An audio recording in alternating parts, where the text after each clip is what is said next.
My name is Scott Meldrum. I work for General Motors as the product manager for the Silverado EV. Behind me, this is a 4WT, which is one of the three models we're introducing in 2024. The other two being a 3WT and the RST. This has a range of 724 kilometers, and the vehicle, when you put a trailer on it, will reduce that range based on the calculation of the trailer attached. Right now we have a 5,000 pound trailer on there, and hopefully you get to experience how easily this trailer's that weight around. 18-inch. So that's the same battery as the RST then? It is the same battery, exactly, yeah. It's a 205 kilowatt battery, yeah. So massive range on the battery, and that will alleviate most people's problems that they have with range anxiety. And as somebody's actually used this to trailer, that anxiety dissipated very, very quickly. 18-inch wheels on this, on 3WT and the 4WT, and a 24-inch wheel and tire on the RST. You can see, and it has the sail panels on it, very, very Avalanche-esque. This does not have the mid-gate on it like the RST does, but as you start adding components, then you add price. And this was basically designed more with our fleet customers in mind, but we did see that there is an opportunity here to sell this to retail because it's a fairly well-appointed vehicle. So it has a lot of regen. A lot of regen, exactly. Now this is set up at an average... Because this weighs like 8,000 pounds, right? Yeah, it's got a pretty substantial weight to it, but batteries weigh a lot, so it's a little more than 8,000 pounds. The GVWR on this is 9990. Yeah. Okay, so just under 10,000 pounds in gross vehicle weight rating. I'm just going to... Now, this vehicle does not have the four-wheel steer that the RST does, which would actually enhance you quite a bit in those kind of maneuvers because you're not chasing a trailer. It's going to move more in line, in phase, because the rear of the vehicle isn't chasing the front of the vehicle. Acceleration's just amazing. It's outstanding, yeah, absolutely.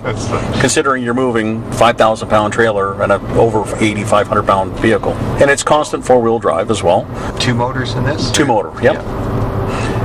And we have learned from the competitive experience that we needed to kind of under-promise and over-deliver on range. And this is EPA certified.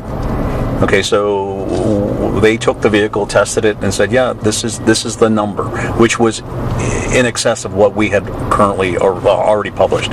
So again, under-promising and over-deliver. And there's been several tests with individuals such as yourself that have kind of verified that and said, yeah, this is pretty legitimate, the range you're going to get out of this. And now the vehicle will go back and calculate all the time based on your aerodynamics and mass and everything else what the range is. You're going up a hill, your driving style, if you're in and out of the throttle all the time, then it's going to adjust that. So it gives a very, very accurate range estimate.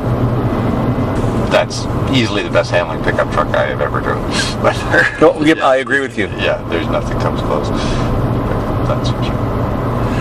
And it also has the capability of 10.2 kilowatts of offboard charging. Yeah. Okay, between the outlets, you have one in here, one in the front, and three in the back. Okay, so if you plug in an accessory also into your charge port, you can offboard up to 10.2 kilowatts, which is a huge amount of energy.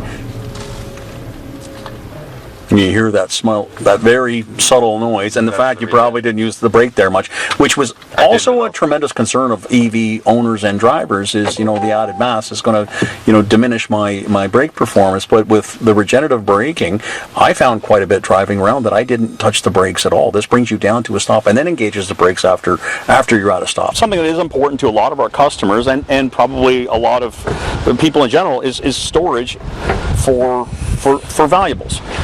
In a car, it's not terrible, but in a pickup truck, when you're carrying tools, valuable tools that you use on the job site, this is where a lot of those tools would reside. And a lot of tools nowadays are also battery operated, so you can also transport safely, store safely, and charge overnight, not have to take them out and charge them, and then charge them in the vehicle as the vehicle's charging, and store them securely. So it's a real added benefit to having things, rather than put them in the back that would be only protected by a simple tonneau cover. So again, very, very well thought out.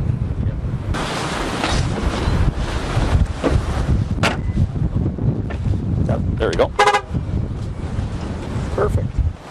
Be sure to subscribe to Power Boating for more great content.